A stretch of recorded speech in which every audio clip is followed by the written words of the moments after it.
Hello everyone, स्वागत है आपका एक बार फिर एक और वीडियो लेक्चर में। और आज के इस वीडियो लेक्चर में मैं आपके लिए सर्वेइंग के बहुत ही इम्पॉर्टेंट इंस्ट्रूमेंट को लेकर आया हूँ जिसका नाम है ट्रांजिट थियोडोलाइट।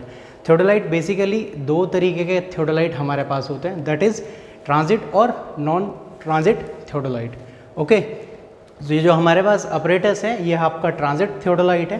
थियोडोलाइट को हम यूज करते हैं to find out the angles. This instrument, जैसे हमारे पास कंपास होता है, कंपास का यूज हम करते हैं to find out the horizontal angle, but theodolite का एडवांटेज ये है कि ये horizontal as well as vertical हमारे एंगल्स को फाइंड आउट कर सकता है। अब मैं थोड़ा सा इसके जो इंस्ट्रूमेंट है इसकी ब्रीफ हर एक पार्ट के बारे में आपको बताने जा रहा हूँ। साथ में हमारे पास यहाँ पे एक नॉब लगी हुई रहती है, इसके थ्रू आप इसमें प्लम बॉब को लगा के आप सेंटरिंग करेंगे, प्राइमरी एडजस्टमेंट करेंगे, और साथ में आपके पास ये जो हेड है इसको बोलते हैं हम levelling head. This portion is called as levelling head.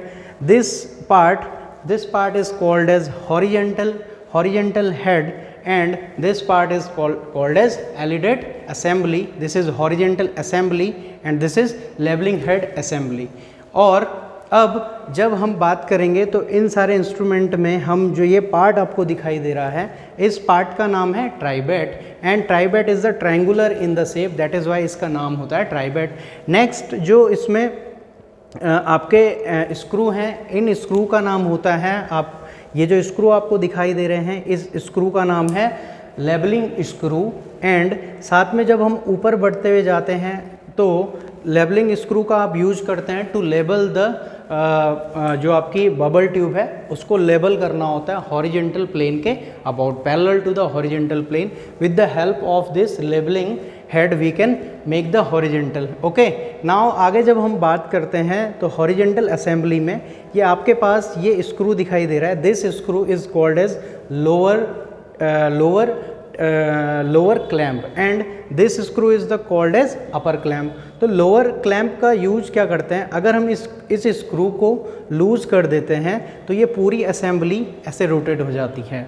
अगर हम इस स्क्रू को टाइट कर देंगे तो आपका ये असेंबली रोटेट करेगा, लेकिन नीचे के पार्ट रोटेट नहीं करेगा। आपका जो इंस्ट्रूमेंट रोटेट करेगा अबाउट टू द आपकी जो हॉरिजेंटल लोअर प्लेट है और अपर प्लेट है इसके अबाउट रोटेशन देगा। साथ में अगर हम इस स्क्रू को फ्री कर देंगे तो आपका पूरी असेंबली रोटेशन ले सकती है। अपर क्लैंप को अगर हम रोटेट करते हैं तो अब हमारे जो ग्रेजुएशन है हमारे मेन सर्कल और अपर सर्कल में वो रोटेशन करना बंद कर देता है। तो साथ में अगर हम इसको फ्री करेंगे, अगर हम इसको फ्री कर देंगे तो रोटेशन आपकी जो अपर प्लेट और लोअर प्लेट है उसके अबाउट भी आपको रोटेशन मिलता है। ये अगर हम इन दोनों को टाइटन कर देंगे तो एक असेंबली की तरह काम करेगा।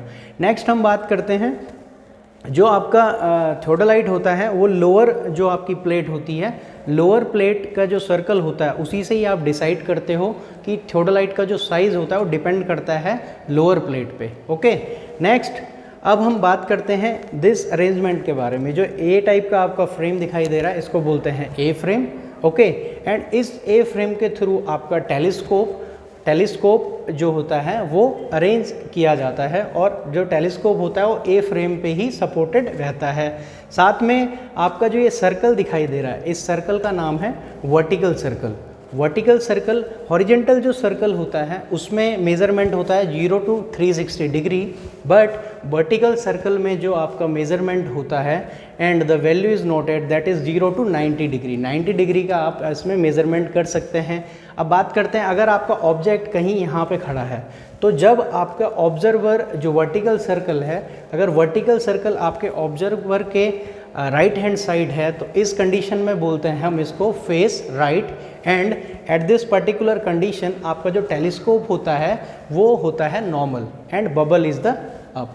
नेक्स्ट अगर हम इसको रोटेट करवा देते हैं हॉरिजेंटल प्लेन के अबाउट तो अब इस कंडीशन में आपका जो वर्टिकल सर्कल है वो हमारे ऑब्जर्वर के फेस लेफ्ट वाली साइड में हो गया, तो इस कंडीशन को कहते हैं फेस लेफ्ट, एंड आपका जो वर्टिकल सर्कल होगा वो लेफ्ट टू द ऑब्जर्वर हो जाएगा। इस कंडीशन में आपका टेलीस्कोप हो जाता है इन्वर्टेड। ओके, इन्वर्टेड हो जाता है एट दिस पर्टिकुलर अगर हम बात करें इस टेंजेंट इस स्क्रू के बारे में, तो इस स्क्रू को अगर आप लूजन कर देंगे तो रोटेशन स्टार्ट हो जाता है हमारे टेलीस्कोप का, जो आप वर्टिकल प्लेन में आप इसका रोटेशन करवा दें। कुछ और सारी बातें हैं, अगर हम स्क्रू को हॉरिजेंटल प्लेन, हमारे हॉरिजेंटल प्लेन के अबाउट, वर्टिकल प्लेन के अबाउट हॉरिजेंटल रोटेशन दे रहे हैं, हॉरिजेंटल रोटेशन को हम स्विंगिंग कहते हैं।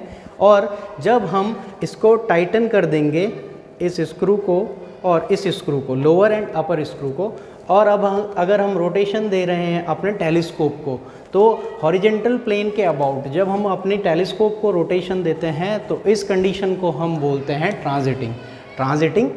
Okay, so this is the brief introduction of the theodolite. And ये आपके पास जो थियोडोलाइट है ट्रांजिटिंग थियोडोलाइट है।